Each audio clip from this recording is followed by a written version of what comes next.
Good day, lords and ladies, and welcome to Deck of Ashes, a deck building roguelike strategy game. This game has been sent to me by the developers AY Games to have a look at and also to talk about their new DLC, the Tome of Dimensions.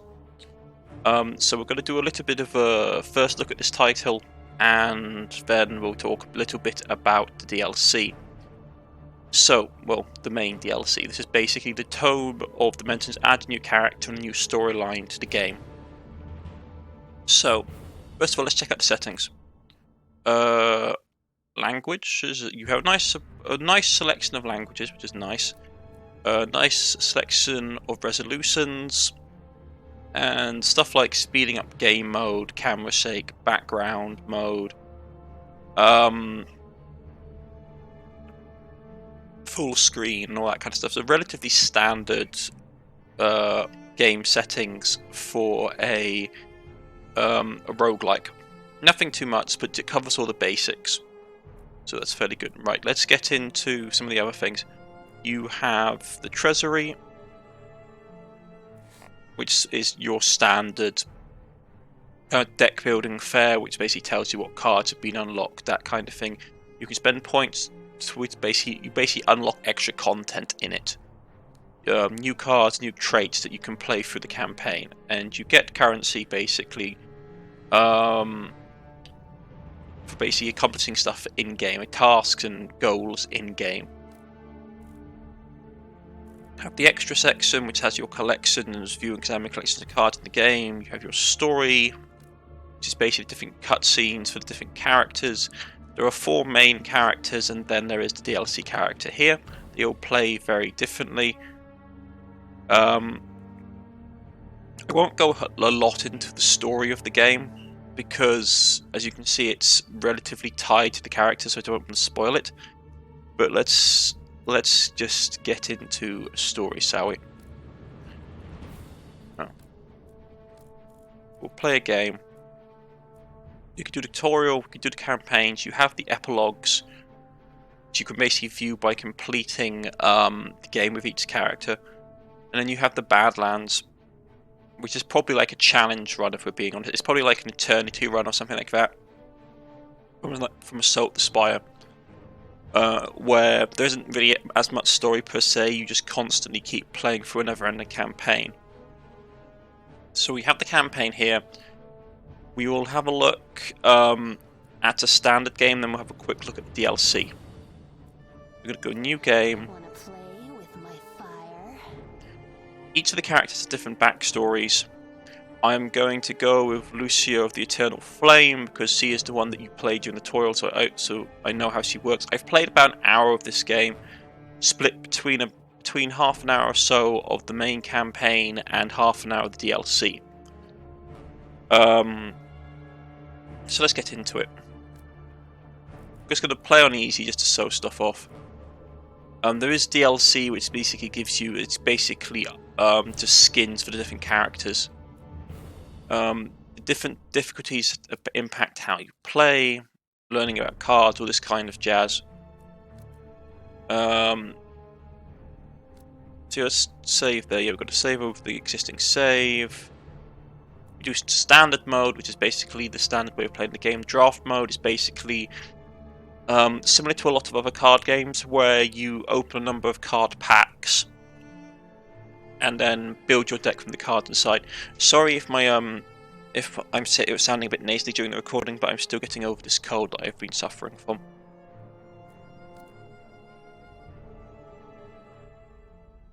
Right, I'm just gonna. Since the dawn of time, people with a magical gift had a target on their backs. We instill fear, and fear breeds malice. I learned to conceal my talent the hard way. I am going to skip the cutscenes and stuff. Not that I don't want to show them, but as I said, this game's story is so much tied into these cutscenes that I'd rather not spoil them for people who are interested in the game.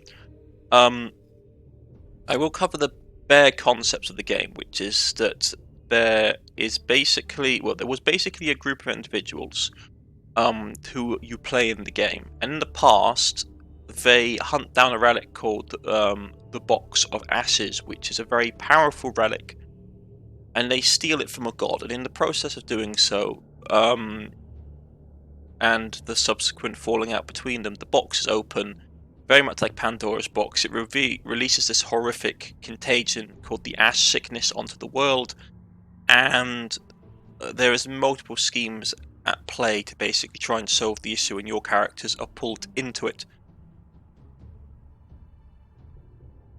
We've arrived.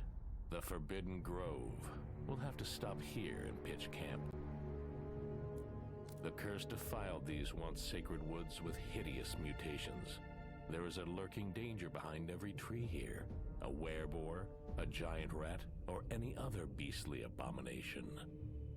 The ancestor is the ruler of these lands, the father and the king of all beasts. The curse changed him, and I suspect not for the better. He's picked up our scent, and he won't let us pass. We have but a couple of days before he tracks down our camp. You must prepare to fight him. Okay, welcome to home base for the Deck of Ashes campaign. In the one thing I will say is that your starting sort of like location is randomized.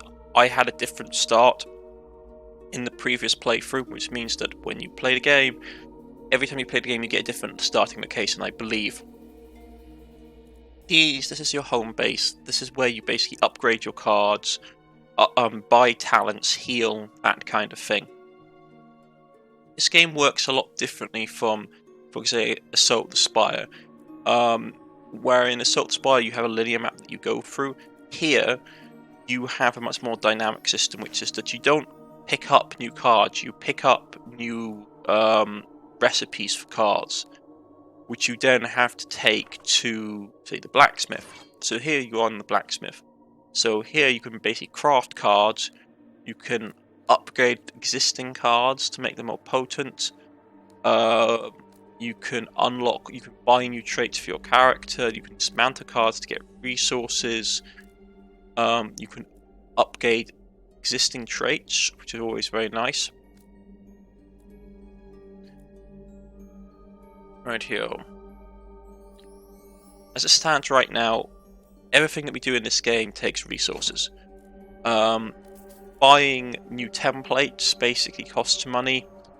Buying items costs money, but all the sellers have different things they require to upgrade. For example, the recipe shop takes artifacts to upgrade, or goblets. So I look at them like artifacts.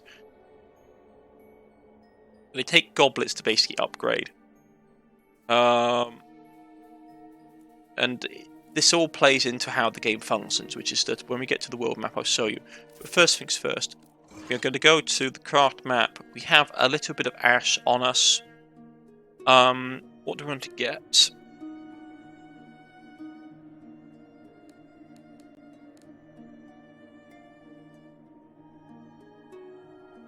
When the card is discarded, get 3 health points. Yeah, that's okay. It's more than okay, it's actually pretty damn good. We're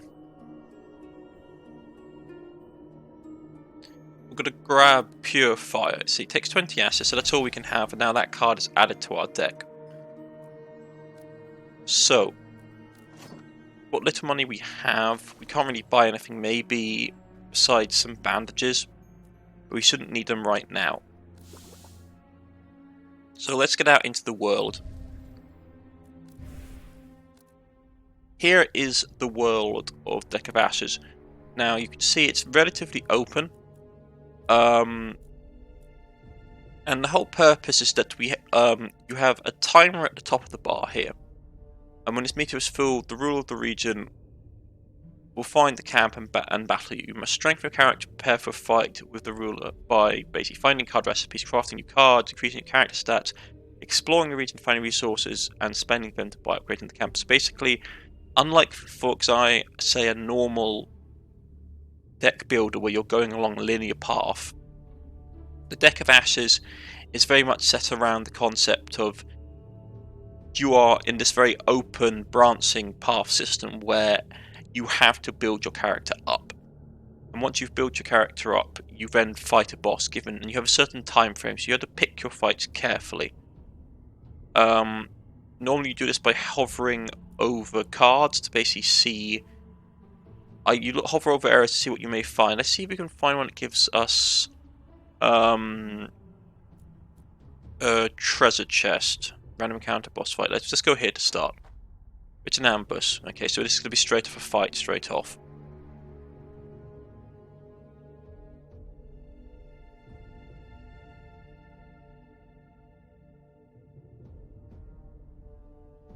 No more suffering for you.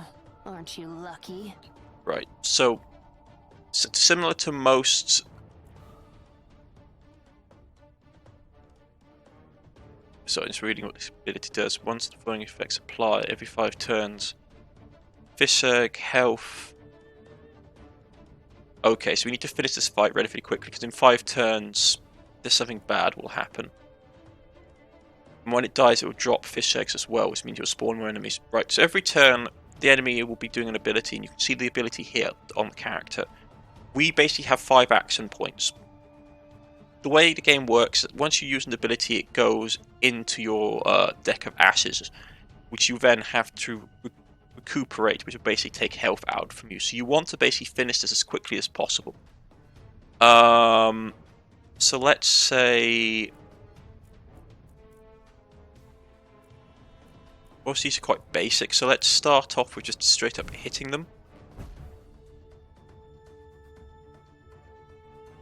We did a little bit of damage. I thought it was supposed to apply burn.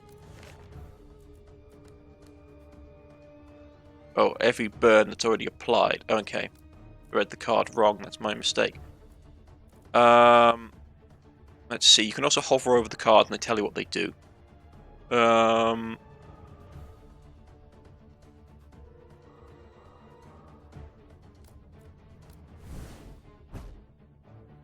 Let's hit him with that. We can't do anything else this turn, so we've got to pause. Yeah, we've got to hold on to some cards rather than returning them. This one will go back into a hand. Okay, so we've got 3 turns until the fish turn up. Oh wait, no, sorry. It's counting down. Okay. Some of these mechanics are just annoying to try and keep hold of. Okay. Here, with that, this is the card I was thinking of. I had played the wrong card. So it's got to attack us. We're taking a bit of damage.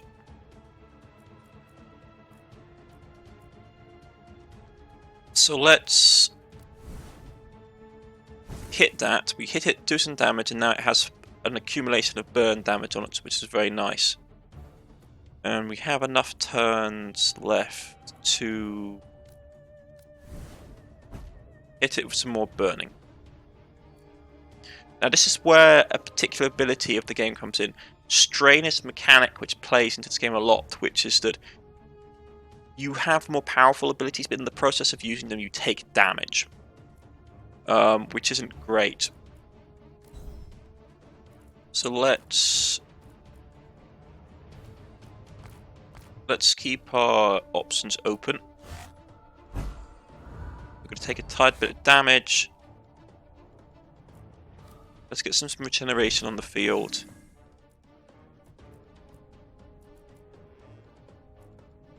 I will then just throw a fireball and take a bit of strain to end this fight quickly. Heal up. Yeah, we're healing up slowly. Return them to the deck. Don't be upset. I'm in more pain than you. And here they are. More creatures coming onto the field, which will spawn in 3 turns, which is not great. See, this is your standard Ass Pact, which is that by playing this, we basically return the cards that we have on our deck, in our Asp deck, into our deck, at the cost of 10 HP. And this will play into the after game, and this is important, and I will show you why. So we basically need to kill these guys as quickly as possible. Ah, we missed. Because they're shielded on the first turn, of course. Not great.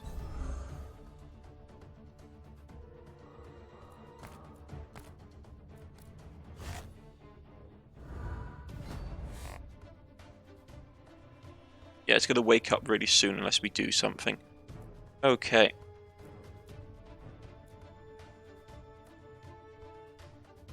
So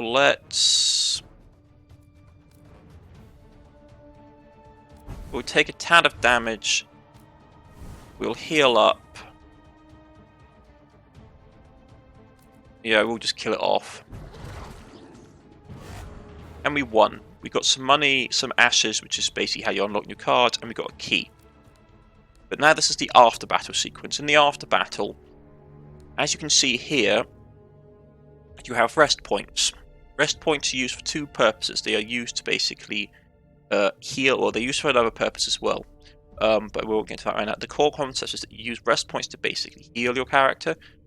Or you can basically use them to craft new cards in combination with having Ash available. Or you can basically renew cards that are in your discard deck. So let's renew the cards that we have used. And we're going to press... This will give us 10% of your max HP. So let's get that back up. There we go. So we're pretty much healed back up with all our cards in our deck returned to us. Let's get some resources. To spend a turn to basically tick over. We didn't get anything that useful, to be honest. We got a little bit of crystal. But let's head towards this chest. We're going to start another battle.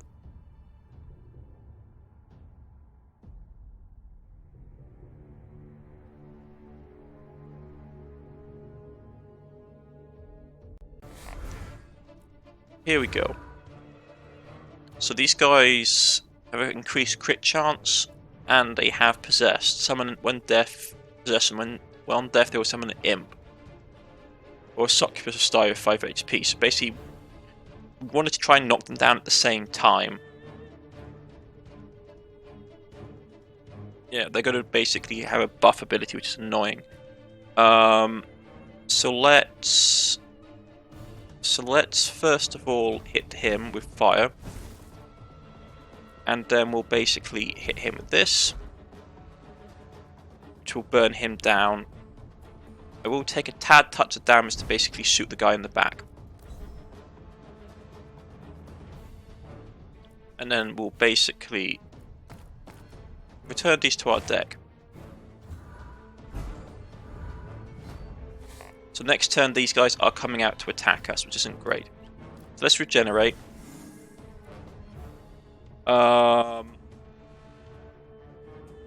We'll basically hit this one in the back. And with Pyro Bomb out, it will basically do additional damage. 12 damage won't kill him outright, unfortunately.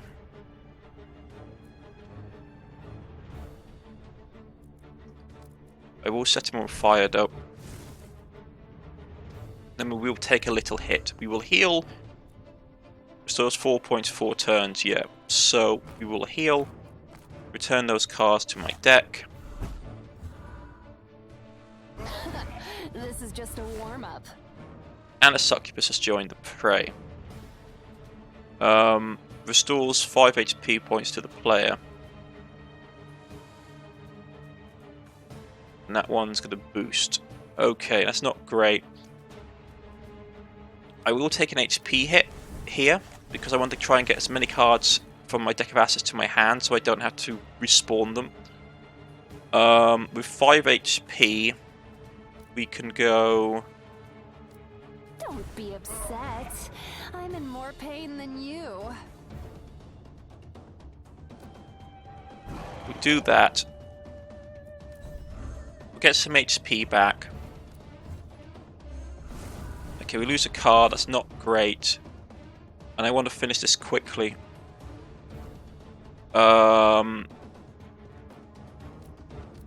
So we hit them with strain. We'll lose a bit of HP, but that's fine. Some more money and some more asses. Right, so anything we want to craft? Still haven't got enough ash to basically craft anything here. So I will spend a card to basically restore our max HP. Let's get up to full health. We will get extra resources if you spend a turn. Yeah, we got a goblet, and this is how the game basically progresses in the vanilla campaign. You're basically going around collecting resources, keys, upgrading your camp, upgrading your character. Let's go to this chest here. We'll use a key to open it. Nothing great, we just got a little bit of money. And we can unlock a recipe. Pyro bombs, that allows us to heal for all the pyro bombs you have on the field, which is pretty good. Extra damage applied on it for every burn applied on it, that's not bad. I'm going to grab this recipe. We'll take this consumable.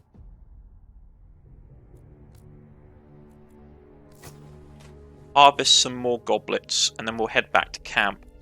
Predominantly, the things here, when you've cleared an area, it'll take a little bit of time to basically for it to recuperate itself.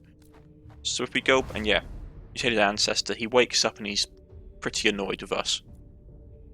So we go back to base camp. In base camp, for example, if we go to the shop, and we go upgrade the shopkeeper. Let's see. No, we don't have enough goblets. This is something to remember in the game, that everything starts off with basically 4, 8, 12. It goes up in groups of 4, basically. So what you really sort of want to do is you want to be out in the world until you have enough resources to come back and sort of splurge and upgrade in one go, rather than what I have done, which is pop back relatively before my time. So we want to get... That's actually pretty nice. So let's grab this card. Go to the blacksmith, and what do we want to get? We could get that one. That's not bad. Basically, the ones that don't have any cost mean that they have to be in your deck of ashes. They're basically like a permanent buff that plays as long as you have it active. So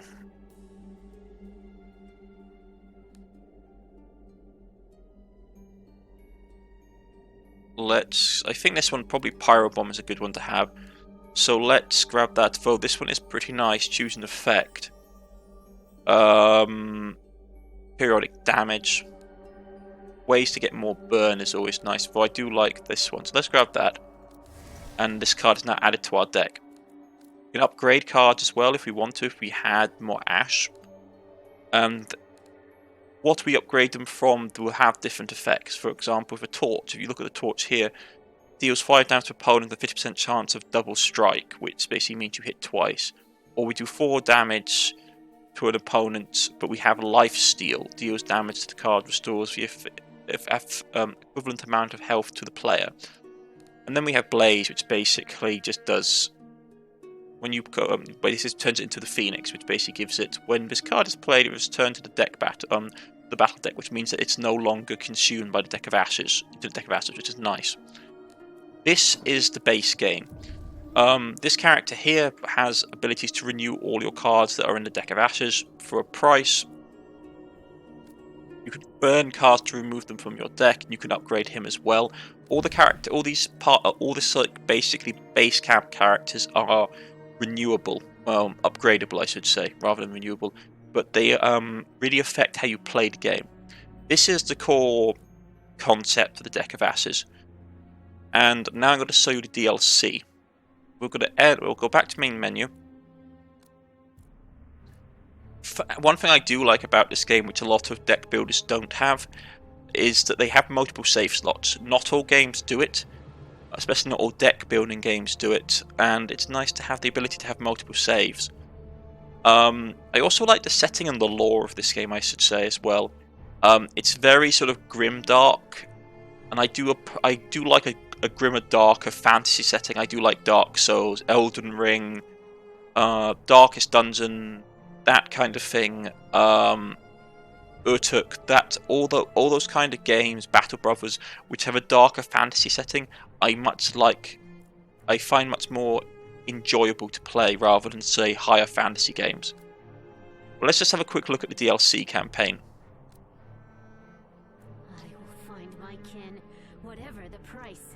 In the DLC campaign, you play just one character. You basically play her. You play Sylvie. Yeah, we'll play Sylvie.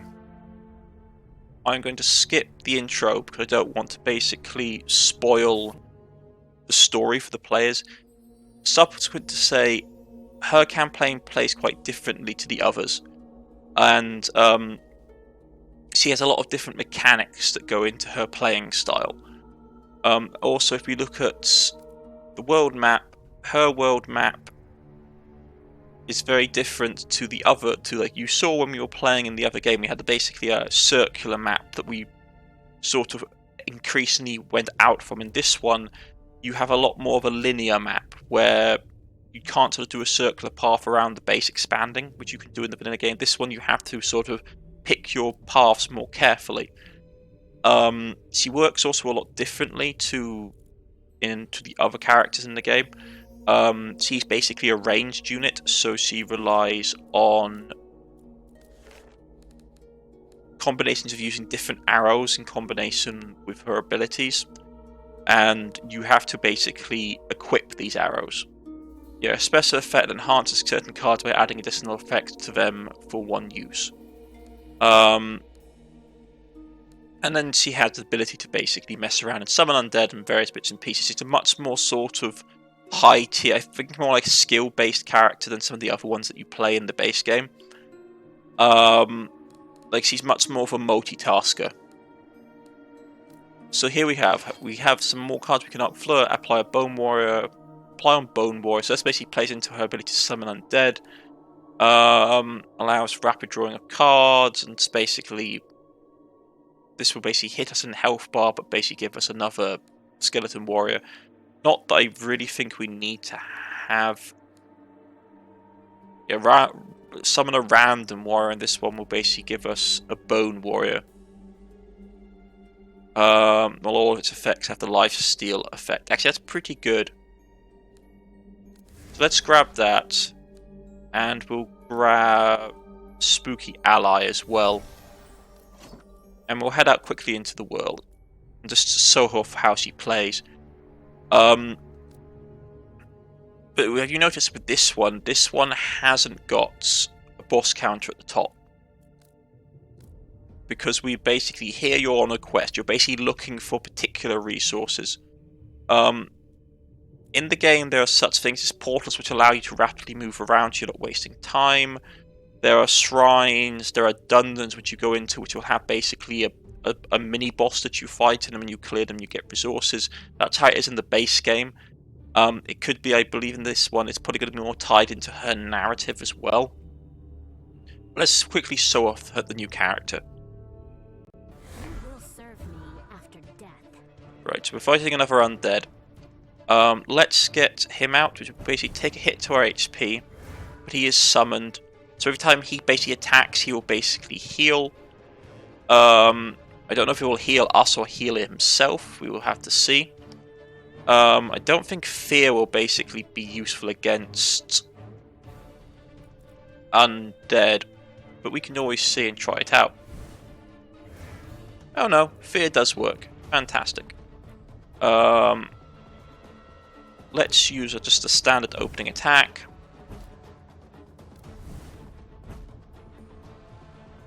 There we go. And that's what we can do for this turn. Yeah, let's return these two to our main deck. He's going to heal up a little. Okay, so he heals himself when he attacks. Rightio.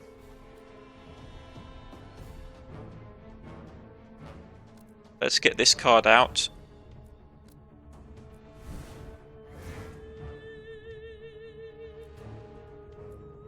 Well, I thought that would work because he already had fear.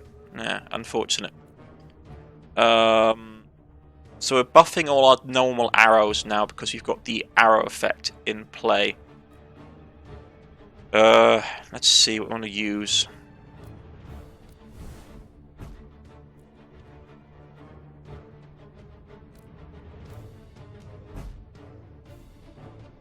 Trying to not to use as many. I'm trying to be careful with what I'm doing, you know, because we're on a mana point. Do you want to apply poison? Yeah, let's apply poison. Right, there we go. Return these cards to our deck. We take a little bit of strain to get our cards out of the deck of ashes.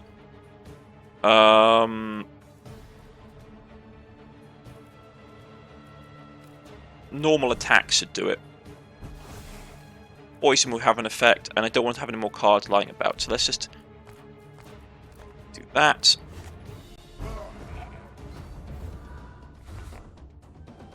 Okay.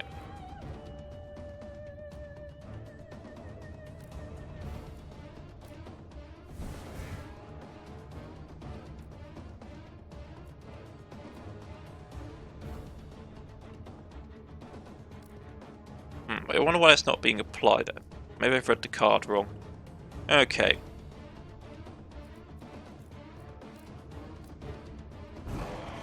Let's shoot him twice and kill him off. Got some coins. As you see, she's a lot more powerful. She starts with a lot more renew points than the previous character did. Can't craft anything new. Get a common or rare recipe. This is the button I was telling about. You can get this basically unlocked.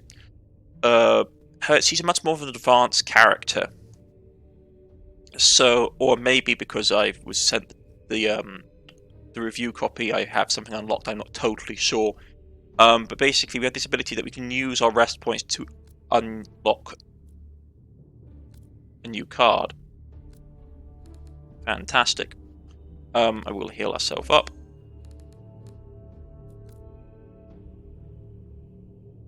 Yeah, it's fine. Okay. But this is Deck of Ashes. My overall view of the game, it seems to be a solid deck building game. I do like the setting and the world. From what I've played, it seems like a solid deck builder. It's the thing is, I don't play a lot of deck builders in my free time. I'd rather play games like, say, Grimworld or other titles like that. But I do like the aesthetic, and any kind of grim, dark fantasy game normally gets my attention. So I might play this game a bit more. Personally, I would. If you like deck builders, if you like Assault Spire, I would say that this may be up your street. It's hard to tell. The thing with deck builders is that you normally have to dive quite deeply into the gameplay to see how they hold up in the mid to long game phase. So, and I always find that hard to do if I'm doing a review, because obviously I don't have hours and hours and hours to basically spend on playing for the full length of the game. I normally spend an hour to 2 hours basically playing the base game to basically get the feel of the gameplay. But this is a fairly good game. I like it. I like the setting. I like the lore. I'd be happy to see a game set in this world, which was more open and allowed you to maybe something like Ban and Battle Brothers or something like that, where you basically can sort of do more of a self-exploration. Maybe the developers will ever go down that route. I'll come back to the setting because it's a nice setting, and one thing I will say is that the lore, the world crafting and the lore crafting in this game are very good. And from what cut screens I've seen and what story elements have been put out, they've put a lot of effort into it. So if you like deck builders, if you like card battle games, if you like roguelike card games like Assault Spire, then this is probably something that's up your street. I've been Cornish-knight. This has been Deck of Ashes with the new DLC, the Tome of Dimensions. I shall see you all again next time. Goodbye.